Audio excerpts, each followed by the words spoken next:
So we're here today this afternoon with Enass from Sudan. We're at the ICAN Forum 2022 in the Maldives, and we'll be talking a little bit about Enass's work as a peace builder in Sudan.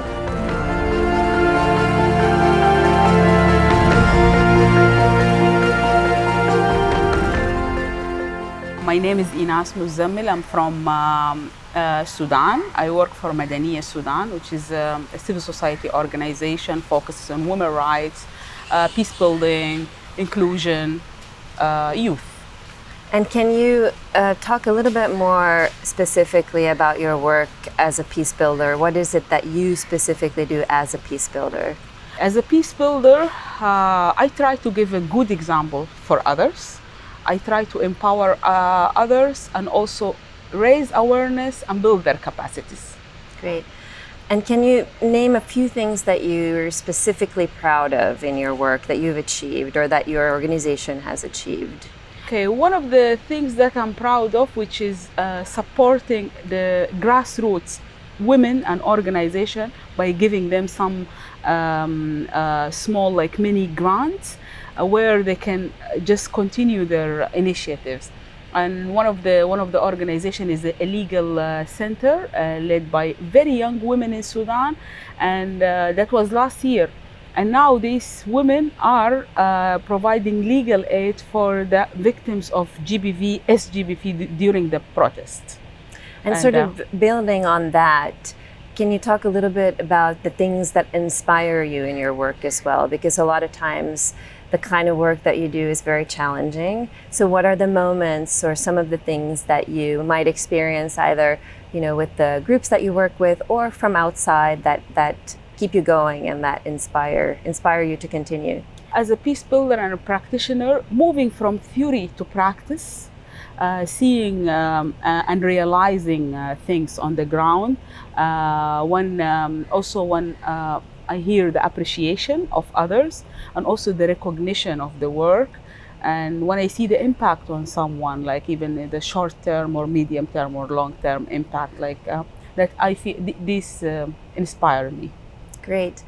And kind of on the flip side, what are some of the challenges you face, and specifically, what are some of the risks that you face? And over the past few years, or year really, we've talked a lot about the coup in Sudan. You were out in the streets doing what you needed to be doing, but at very high risks. Of course, there is these physical risks. When you go in a protest, there is a possibility that you will get shot or killed or something will happen to you, or raped or sexually harassed, but also this psychological and emotional pressure, sometimes the expectations of others while the resources are limited, and also the capacities and the ability to help them. Like when I receive a case of a woman who was tortured and she wants a support, and she asks us and she's expecting like an immediate help.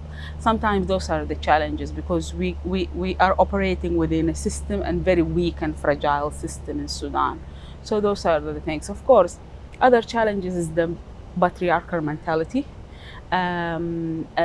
These stereotypes about the women peace builders and human rights, given the fact that we are working with traditional religious and mentalities where they think they don't take us serious. So these are one of the challenges. On the challenges in regards to the patriarchal system in Sudan, I believe, if I remember correctly, that you've been doing some work though specifically on that issue within Madaniya. Can you talk a little bit about that work? Yeah, in Madaniya, we mainly try to address the root causes of inequalities within this patriarchal society. So we open a space for young people and young women to talk about sensitive issues like gender and religion, gender and ethnicity, gender and culture. Also, we do some analysis for the these root causes of inequalities and how to address them, and how we, because it's very complex situation in Sudan. So we sometimes talk about the customs traditions. Sometimes we talk about religion, sometimes we talk about the legal framework, which is another challenge. But all those things are very linked to each other. And those are the other things. We also try to include some of the Islamic modern thinkers to facilitate some of the discussions and try to to see and to find ways how to get out of this very this circle where women are inside and they cannot break and through. constraints. Exactly. Great. And just going again, moving from that work, because where we are now at the forum and within WASL, the Women's Alliance for Security Leadership, there are a lot of other people who are doing similar work. So can you talk a little bit about WASL? You're one of our newer members in WASL, but so far, what does it mean to you to be part of the network, and how and if has it supported you? It's a great opportunity, of course, to be part of WASL, Helena.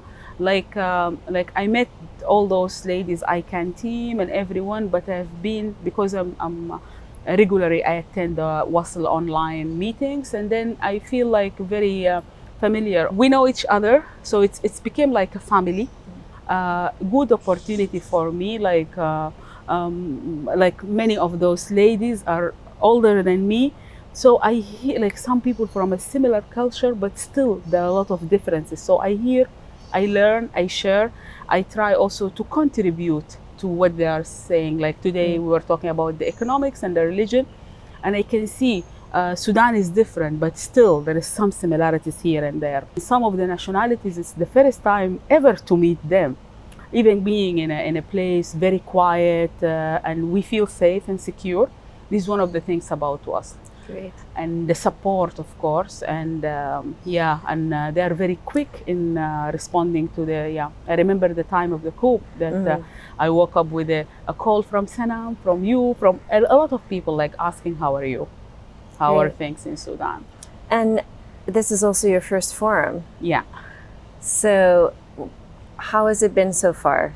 What are your experiences so far? It's very good. It's very good. Of course, it's a lot of things happening. I mean, we are talking formally during the day and informally at the evening with other colleagues in the beach and in the restaurant. And I think I will go back with a lot of things, a lot of new things, ideas, and the network is also a good opportunity to network with others and to know about them at the professional and also personal level. Great.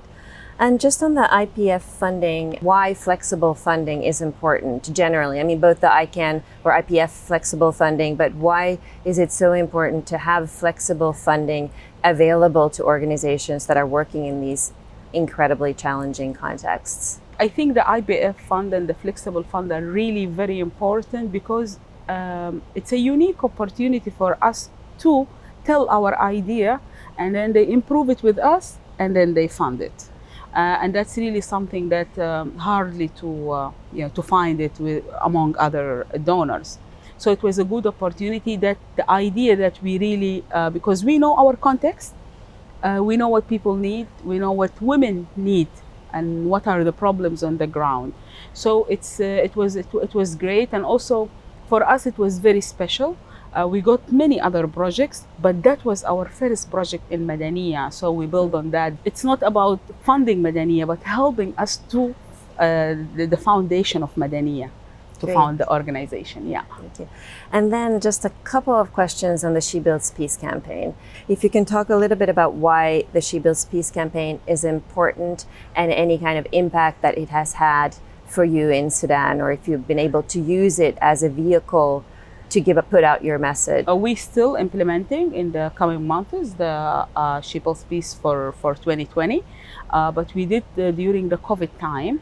And it was very fitting to the situation because it was about raising awareness and working with women who are exposed to to the pandemic and also affected economically, psychologically, and socially by the pandemic. This time, because of a little bit of global stability when it comes to the pandemic, but with Sudan, the coup, we try to come up with a bit of creative ideas by getting together women from different professions, all activists, all doing something unique and nice for their communities.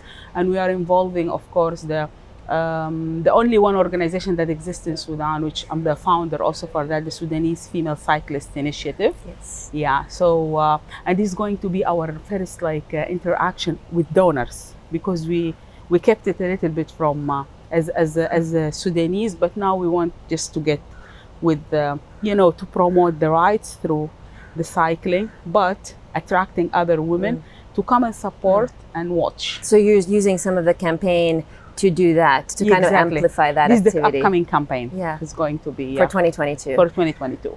That's great. Yeah. Well, thank you, Enass, so much. Thank you. And for you watching, please check out the other interviews being done here at the forum. Check out our She Builds Peace campaign. Check out our Insta, our Twitter, all those social media, and join us in the campaign.